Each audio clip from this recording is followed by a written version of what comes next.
ممكن لو سمحت واحد، لو سمحت، ممنوع اللمس. في حاجة اسمها بوك.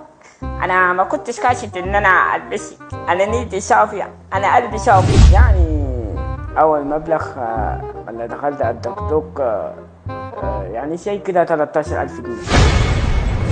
حتى كان في واحد من بلدنا متجوز واحدة اسمها سمل دي بس في واحدة ان انا بحبها في حياتي، بحبها كأم، كأخت، كصديقة. اشتغلت في كافيتيريا واشتغلت في قهوة وكافيه، ما بطلت الشغل من هنا ومن هنا. أول حلم من نفسي إن أنا أبقى فنان وأبقى مسؤول كتير عشان أساعد الناس الغلابة اللي أنا بحس إن أنا واحد منيهم.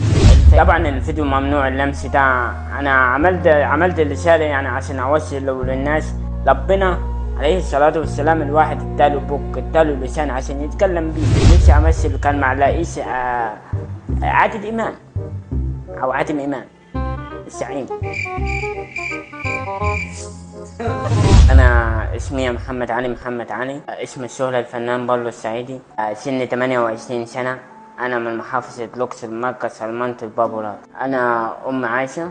انا ولد على اختين بنات، وابويا متجوز على امي، جايب 3 ولاد وبنتين. انا لولا ان انا بحب الفن من وانا صغير. لما شفت الناس بانها بتمثل حبيت ان انا امثل وابقى واحد منهم. بس كنت ماشي، وكنت اشتغلت في شغلانات كتيرة، حتى يعني ما كملتش التعليم بتاعي لان كانت الدنيا معايا وحشه. الاول نجحت في تالتة اعدادي وما رضيتش ان انا اكمل مدرسه لان كانت الحاله الاول معايا وحشه. اشتغلت في الطماطم، كانت اليوميه 10 جنيه ونص لحد ما اليوميه بقيت 50 جنيه. اشتغلت في البطيخ، الخيال، كل، وحتى الكوون والعنب السباعيه وعنب السنادي. حتى رحت السويس، اشتغلت في قرية سياحية اسمها فوق السويس، اسمها بلوبي للأحياء. حتى اشتغلت في سينا في مصنع فلود 8 عنابل. حتى برضه رحت الشرقية واشتغلت يعني مهندس طبعا كده.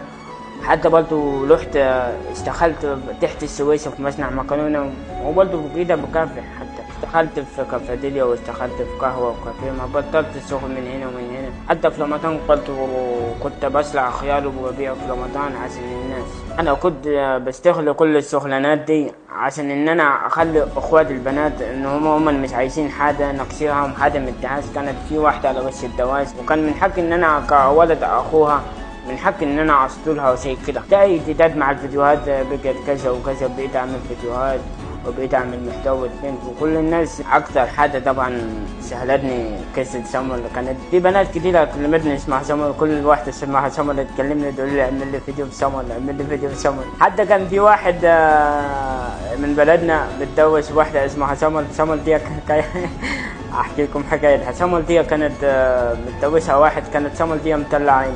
طبعا الفيديو ممنوع اللمس ده، انا عملت الرساله يعني عشان اوصل للناس. يعني انا كواحد شاب مصري صعيدي، كل ما بركب الميكروباص يعني انا بشوف ناس غريبه، وبشوف شباب انهم هم قاصدين يلمسوا البنات، وبشوف في كم مشكله حصلت في الميكروباص قدام عيني، ان في كذا واحد لمس واحده. ربنا عليه الصلاة والسلام الواحد اداله بوك، اداله لسان عشان يتكلم بيه. من غير ما يلمس الواحدة يقول لها واحد، ربنا ادالك اللسان عشان تتكلم بيه من غير ما تلمسها. ممكن لو سمحت واحد، لو سمحت، ممنوع اللمس. في حاجة اسمها بوك. انا ما كنتش كاشف ان انا البسك، انا نيتي صافية، انا قلبي صافي. بعد ما الفيديو ده سخني جدا يعني، شفت الحب في عيون ناس كتير، وفي بنات بتسكنني، وكل الناس بيدعمني. الوطن العربي بقابل الناس في الشارع بتتصور معي، بقابل بنات بتتصور معي. يعني حاجة تبسطني جدا من الوطن العربي كله يكون بعرفك. بس أنا عندي حب الناس كنز لا يفنى من الدنيا. صراحة أنا معايا أصحاب بنات من الكويت، بنات من الإمارات، بنات من السعودية، بنات من القاهرة ومن ساعات من كل حتة شوية بنات. يعني هم بيحبوني كأخو، وأنا بحبهم كأخ. كأخو بالنسبة لهم هم، وأنا بحبهم يعني كأخت ليا. بس في واحدة إن أنا بحبها في حياتي، بحبها كأم، كأخت، كصديقة، كحبيبة، كأبويا. يعني واحدة عمري ما انسالها الفضل ده كله، إن هي وقفت معايا. هي واحدة اسمها نور. هي من سوبرا ماسكنا أو سوبرا خيمة. أنا بحترمها وبديها كل التقدير. بعد فيديو اللمس ده ابتعد لي إعلانات كتيرة وناس كتيرة كلمتني، بس يعني في اللي رحت وفي اللي ما رحتش، وفي ناس كانت إن أنا عشاني إن أنا أسافر لها نعمل لها إعلانات ببلاش، بس أنا ما رضيتش. أول حلم من نفسي إن أنا أبقى فنان وأبقى مسؤول كتير عشان أساعد الناس الغلابة اللي أنا بحس إن أنا واحد منيهم، الفقير بس اللي بيحس بالفقير اللي زيه، بس اللي معاه فلوس واللي بيقعد تحت التكييف 24 ساعة ده مش بيحس بالفقير اللي زيه. الفقير اللي يحس بالفقير اللي زيه. ورسول الله عليه الصلاة والسلام وسع طبل الخواطر على الله. كان نفسي إن أنا أمثل مع منى الشاذلي، كان نفسي إن أنا أطلع طول مع منى الشاذلي، وكان نفسي أمثل مع عبده مودة طبعا، ونفسي أمثل كان مع رئيس عادل إمام أو عادل إمام الزعيم.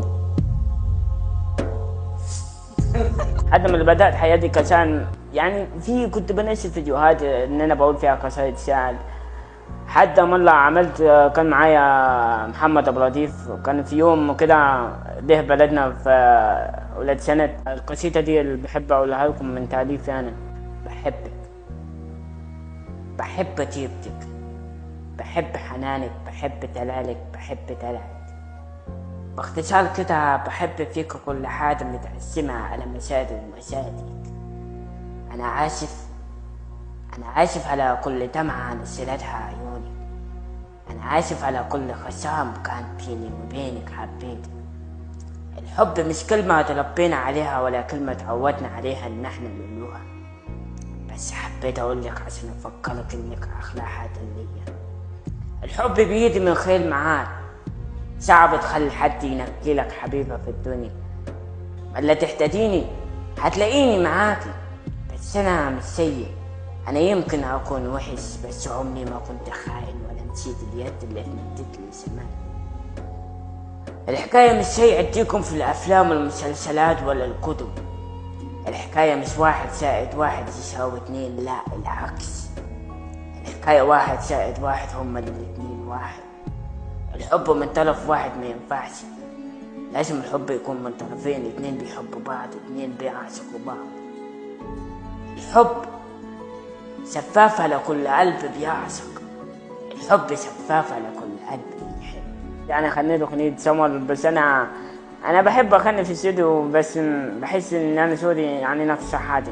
البس الكمامة وانت في ايدك، محدش هيفيدك، طملت اسمك لونا، انا خايف عليكي، انا بموت فيكي، القانون لو تقتلك. على فكرة انا مش باخد على كلام الناس اللي بتشتمني، بس باخد على كلام الناس اللي بتحترمني وبتكتب لي كومنتات 10 برد عليها. كنت اما بمثل يعني كانت ما كانت في ناس في بلدنا ما كانتش بتكلمني ولا كانت بتعبرني ولا بتعمل لي حساب. ما لقيت امثل في اول حاجة. الناس دي ايه اللي بتعمله ده هبل، ده عبيط، قاعد يقول علي كلام، وكانت في ناس بتتنمر علي. ما بقيتش اسمع كلام الناس، بقيت اكمل لحد ما وصلت. حتى ساعات في ناس بتتنمر علي. الايام اللي فاتت كانت انا وماشي في الشارع، وفي ناس كانت بتضايقني، وفي سواقين، وفي ناس كانت بتشكلني على الحاجات اللي بعملها. يعني الصراحة في الدنيا كانت في ناس بتضايقني جدا، ما كنتش نفسي ان انا اشوف الناس دي في حياتي. اصعب موقف في حياتي انك ما تحب واحدة والواحدة جات لحق. يعني اصعب موقف الخيانة صعبة جدا على القلب، ما يفضلش يستحمل. حتى لو الواحدة دي تلحتك عمرك ما تعرف تعمل فيها حاجة، ولا عمرك هتعرف تعيشها، عشان بيكون بتحبها. واللي بيحب حد بيتمنى له الخير، مش بيتمنى له العسل. أنا عايز أنصح نصيحة للشباب الوطن العربي كله. أقول لكم حكمة كان أستاذي بيقولوها من زمان: والعربي ما يحل بالعربي مهما كانت الأسباب. كانت ناس زمان كانت البيوت بالطين وقلوب الناس كانت بالذهب. كانت الناس كل زمان كانت كل الناس بتحب بعضها. كانت الناس ما تقول زمان يا رب كان ربنا بيكرمها معاها. دلوقتي سنة 2023 دلوقتي البيوت بالذهب وقلوب الناس مصنوعة من الحجارة. الناس نسيت كلمة يا رب، تقول يا رب، عشان كده كل حاجة غالية وربنا زعلان مننا. أنا نفسي الناس، الوطن العربي كله يحب بعضه، محدش يكره حد، والعربي ما يحارب العربي مهما كانت الأسباب.